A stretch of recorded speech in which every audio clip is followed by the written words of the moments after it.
Marcus POV. The realization and regrets hit him so hard to the point that he can't resist it. Kahit anong gawin niyang pagsisisi hindi pa rin matanggap ng sarili niya na nakagawa siya ng mali. Ang konsensya niya ay patuloy na umuusbong at unti-unting nilalamon ang buong sistema niya.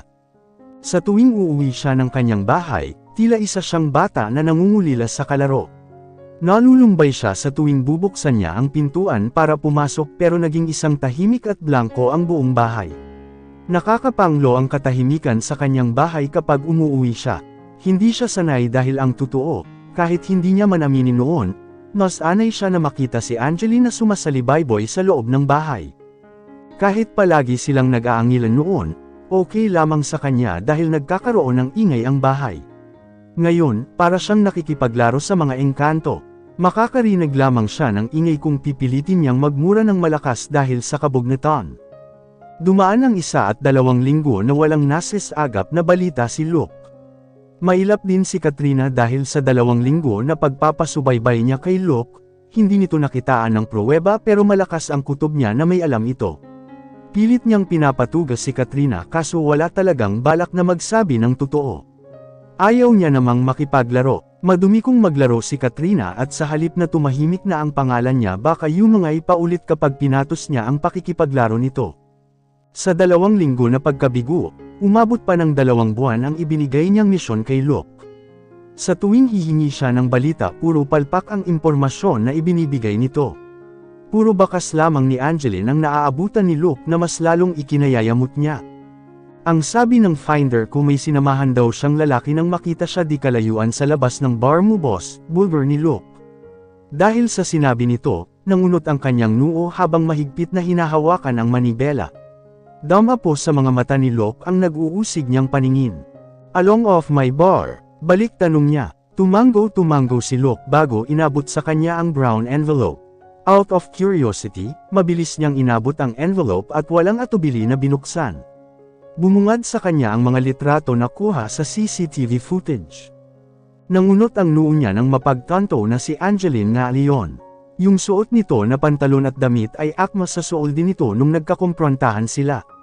Nakadungaw ito sa bintana ng isang kotse na hindi pamilyar para sa kanya. Madaling araw na yun at wala siyang kakilala sa lugar. Nakarating baslaye sa mismong tapat ng bar. Tanong niya kay Luke habang nakatitig pa rin sa mga litrato. Actually hindi na boss dahil based dyan sa record ng oras, sumakay agad siya ng kotse minutes after nang makadungaw siya ng bintana. And it seems na kilala niya talaga ang may-ari ng kotse na yan which is the driver dahil hindi siya nag-atubili na sumakay, detalyadong paliwanag ni Luke. Lihim siyang nagmura habang mabigat na hinampas ang hawak na manibela. Sumasakit na naman ang ulo niya dahil sa impormasyon na yun. Sabihin mo sa finder mo na ayos-ayusin ang trabaho. I want more detailed results, Luke. Hindi pamilyar sa akin ang kotse na yun kaya bakit hindi nyo man lang ginawa ng paraan na suriin ng maayos kung sino ang putang inang may-ari ng kotse na yan. Mariing bulyo niya sabay tapon ng mga litrato. Noted, boss, anang tugon ni Luke sa katuluyang lumabas ng kanyang kotse. Fuck, Angeline. Where are you at right now? Usual niyang sabi. Yumiigting sa galit ang mga kamay niyang nakahawak pa rin sa manibela habang bumabagting din ang mga litid niya sa leeg dahil sa nararamdamang yamot at pagkadismaya. Kung aabot pa ulit ng ilang buwan ang pagkawala ni Angeline baka mas lalo na siyang umalburuto dahil sa galit. Sa totoo lang, ilang linggo na siyang hindi pumapasok sa kanyang bar. Hindi na niya napapagtuunan ng pansin ang negosyo niya. Hindi na rin siya nakakatulog ng maayos dahil aligaga siya palagi. Dala ng kagustasyon na makita na si Angeline kung kaya't hindi na niya magawang matulog at binibigyan pansin na lamang ang pakikipag-cooperate sa isa pang investigator. May pangako siya sa magulang ni Angeline kaya ganoon na lamang ang pagkaatat niyang mahanap ito dahil ayaw niyang madagdagan ang pagkadismaya sa kanya ng 2 tao na may malaking puwang sa kanyang pagkatao. Mabigat siyang bumantong hininga matapos ay parada ang kanyang kotse sa labas ng bahay ng kanyang ina. Halos 3 taon din siyang hindi nakagawi sa bahay nito pero ngayong araw hindi niya alam kung bakit hindi siya tumanggi sa paeniayan nito. He is mad at his mother and also to his father. Wala siyang amor sa mga magulang niya simula nang maghiwalay ang mga ito noong 9 na taong gulang pa lamang siya. His anger towards his parents is never subtle unless kung siya mismo ang magpapakumbaba. Anak lamang siya at magulang niya pa rin ang pinag-uusapan. Pero kung sa usaping iyon, masasabi niya bang sapat na ang mga nalaman niya para humantong siya sa ganong intensidad ng galit? He was young back then. Wala siyang sapat na ideya kung ano ang puno at dulo ng paghihiwalay ng kanyang mga magulang. Mataas ang pride niya kaya kahit hindi niya alam ang totoo mas pinili niyang magpakataas dahil lamang galit siya kung bakit buwag ang pamilya nila. Ang kapatid niyang si Rain ang malaking rason kung bakit hindi mawala-wala ang galit niya. Simula nang sabihin ng kanyang ina na may anak ito sa ibang lalaki at si Rain ang naging bunga, mas lalong tumaas ang galit niya sa kanyang ina. Without knowing the real truth at mas piniling lamunin na lamang siya ng bumubugho niyang nararamdaman. Mabuti at dumating ka. Akala ko talaga hindi ka nadara, naudlot ang sasabihin ng kanyang ina nang umiwas siya sa gagawing pagyakap sana nito sa kanya. Mapait nang umiti ang kanyang dahil sa pagkabigo na mahagkan siya ulit after 3 long years. Halatadong sabik na sabik pa naman ito sa kanya. Nakikita niyang malaki ang pinagbago ng katawan ng kanyang ina pero hindi magawang punahin kaya hanggang pagmamasid na lamang siya. Sa 3 taon niyang hindi ito nakikita masasabi niyang matindi ang ipinayat nito. Maganda pa rin naman ang mukha nito pero hindi may itago ang ilang kumukulubot nitong mga balat. Busy ako ngayon at isingit ko lang talaga ang oras na to. Suplado niyang tugon nang makaupo na.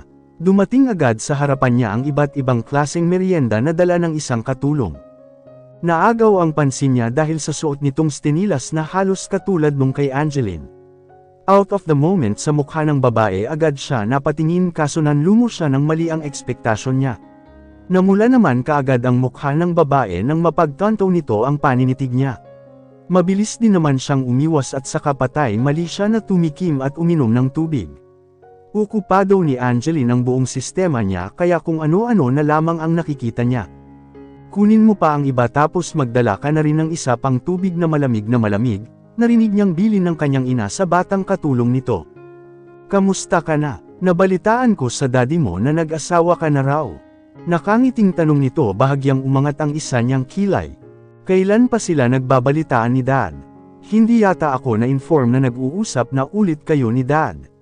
Pag-iib niya ng usapan, muling dumating ang batang katulong ngunit sa puntong iyon, hindi na siya nagsayang natignan ulit ito kahit nasa stenilas pa rin ito nakatuon ang mga mata niya. Kung bakit ba kasi katulad pa nito ang stenilas ni Angeline? Ayaw niyang pag-usapan ng tungkol kay Angeline dahil alam niyang wala naman talagang pakialam ito sa buhay niya. Nahihiyang tumawa ang kanyang ina matapos marinig ang kanyang sinabi. May pagtataka niya pa itong tinignan. Gusto niyang questionin pa ito kaso limitado lang oras niya sa pag-uusap na yun. Wala akong sapat na oras para tumigil pa dito. And all I want is to know the reason kung bakit mo ako pinapunta. Naiinip niyang saad. Napawi ang ngiti sa labi ng kaharap niya dahil sa kasupleduhan niya. I miss the way things used to be between us, son. Can we get back to that? Madamdaming bulber ng kanyang ina. Hindi siya nakahuma dahil sa narinig. At siyang malaman ang dahilan nito kaya bakit parang naging pipi siya. Blanko ang mga titig niya sa kanyang ina habang nakayuko ito dahil sa agarang emosyon na umulpot. Nang makabawi saka siya napahinga ng mabigat. Tinatansya niya ang mga naiisip niyang sasabihin kaya pidgil niya ang kanyang sarili para hindi makabitaw ng masakit na mga kataga. Sa ngayon hindi ko pa may ibigay ang hinihiling niyo, Madam Erin. I am sorry but I have to go. May taning na ang buhay ko, Marcus, bulver nito. Hindi niya nagawang ay-angat ang kanyang katawan ng balakin niyang tumayo. Parang nabingi siya bigla habang titig sa kaharap niya. Hirap na ako, anak. Hirap na akong labanan ang sakit ko kaya sana pagbigyan mo ako sa kahilingan ko dahil gusto ko nang magpahinga. I want to set my life in a paradise where I might be free, so please. Marcus, please sama mo nito sa kanya habang inaabot ang kanyang mga kamay. Naramdaman niya ang init ng mga palad nito. Hindi nagmatigas. To be honest, he is longing for those warm hands. Sobrang tagal niyang pinangulilaan ang mga kamay na iyon kaya hindi niya mapigilan na mapapikit. His head bowed. He felt the soft, reassuring pressure of her mother's hands on his, A gesture that spoke directly to his heart and calmed the deepest of his wounds. Nanuot sa kanyang puso ang pangungulila sa kanyang ina. Parang nawala lahat ng galit niya dahil sa mga kamay na iyon na patuloy na dumampi sa kanyang mga kamay. Hindi niya makuhang umimik dahil sinusulit niya ang pagkakataon na maramdaman ang init ng mga hawak nito. At sa hindi malamang dahilan, kusang humugpong sa mga kamay nito ang mga kamay niya, bagay na ikinagulat ng kanyang ina. Angeline's POV. Hindi ko naabutan ang sinabi ng OB mo. When is your next check-up? Seryosong tanong niya sa akin nang nasa loob na kami ng sasakyan niya. Patago pa ang ngiti ko dahil kunto daw pagnguso pa siya na parang nagtatampo. Next week daw ulit dahil hindi niya pa ma-detect ang gender ni baby, nakadapa daw kasi ang batang ito. Gigil kong hinimas-himas ang aking tiyan. I see. Iset ko ang schedule na yan. I want to witness the gender of that little bean and I bet he is a boy, aniya sabay kindat sa akin. Napayuko ako bigla dahil palagi niya na lang ako dinadalihan ng mga galawan niyang iyon. At talagang malakas ang kumpiyansa mo na lalaki ito ha. Natatawang balik tanong ko kay Rain. Tumango na lamang siya bago ngumisi ng sagad. Alas 12 pa lang naman at mamayang alas 3 pa ang punta namin sa bahay nila. Tumawag kanina ang kanyang mommy dahil inimbitahan siya na mag-dinner doon since matagal-tagal na rin naman daw ito hindi makakauwi sa kanila. At nagulat ako nang hindi niya ako tigilan para kumbensihin na sumama sa kanya. Hindi ko pa nakikita o nakakausap ang mommy niya pero base sa mga kwento sa akin ni Rain, mabait daw ito. Ayaw ko namang manghusga base lamang sa mga nakikita kong rason sa isang tao na pinakaayaw nito. Nakakatawa nga lang dahil sa dinami-dami ng tao na tutulong sa akin nung gabi na pinalayas ako ni Marcus ay yung kapatid niya pa talaga ang sumalba sa akin. Si Rain yung klase ng tao na kahit hindi pa ako kilala hindi siya nagdalawang isip na tulungan ako kahit asawa ako ng kapatid niyang galit na galit sa kanya. Binigyan niya ako ng matutuluyan, binigyan ako ni Rain ng sariling mundo na pwede akong makagalaw na walang magagalit sa akin. Na walang mang-aaway at higit sa lahat walang mananakit sa akin. Hindi sa pisikal, kalimitan, sa emosyonal na bagay. Ayaw ko naman tanggihan ang tulong niya nung oras na yun dahil sobrang nanghihina na ako dahil sa walang tigil na pag-iyak. Sa bar sana ang sadya kong puntahan para humiram ng pamasahe kay Trisha kaso aksidente niya akong nakita sa daan. Sa totoo lang, hindi ko talaga kilala si Rain at wala din akong alam tungkol sa pagitan nila ni Marcus pero dahil nakita ko naman na concern siya sa akin kaya sumama ako. Malinis ang intensyon ng pagtulong niya sa akin kaya hindi ako nagtanim ng pagdududa. Ibang-iba siya kumpara kay Marcus. Sa loob ng 3 buwan na pagkakilala ko kay Rain, masasabi kong mas mabait siya. Marunong siyang makisama. Hindi siya bugnutin, nakikipag-open up siya sa akin tungkol sa buhay na meron siya. Komportable siyang kasama at kausap. Yung tungkol sa pagitan nila ni Marcus, hindi ko tinatanong sa kanya kung ano ang mga dahilan pero kusa niyang ikinwento sa akin rason para masabi kong iba siya. Hindi ko siya nakikitaan ng kasamaan ng ugali. At sa mga bagay na yun masasabi kong malapit ang loob ko sa kanya kahit hindi ko pa siya gaano kakilala, hindi dahil nagkakalapit lang ang edad namin kundi dahil mabait talaga siya. Kaya may mga oras na napapaisip ako kung bakit ganun na lamang ang galit sa kanya ni Marcus gayong wala naman itong ginagawang masama.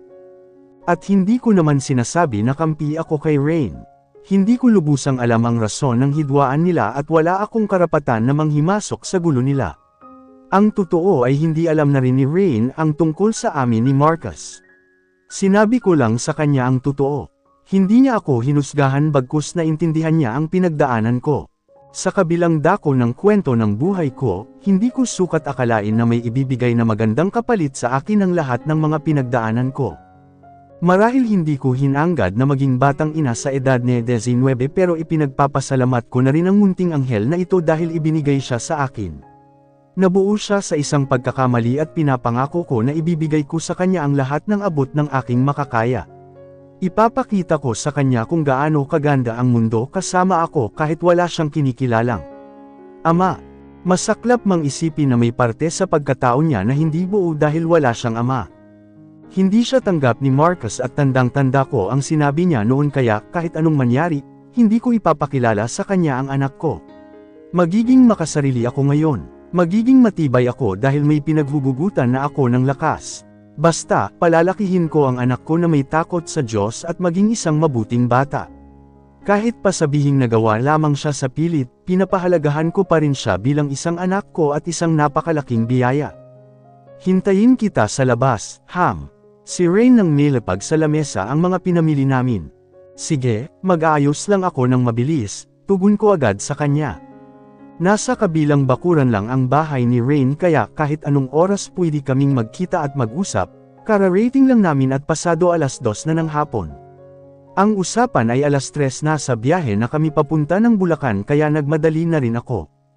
Unang beses kong makikita ang mommy ni Rain at kinakabahan ako, hindi ko alam kung ano kakahantunangan ng dinner na yun. Hindi alam ng mommy ni Rain ang tungkol sa amin ni Marcus at sadyang nakiusap ako kay Rain na huwag niyang sasabihin kahit kanino ang tungkol sa lihim na yun. Nirespeto niya ang kahilingan ko at ipinagpasalamat ko yun. Total nakaligaw na ako kanina kaya nag-half bath na lang ako. Nagsuot ako ng presentableng damit na binili ko gamit ang unang sahod ko bilang isang assistant ni Rain sa kumpanya niya.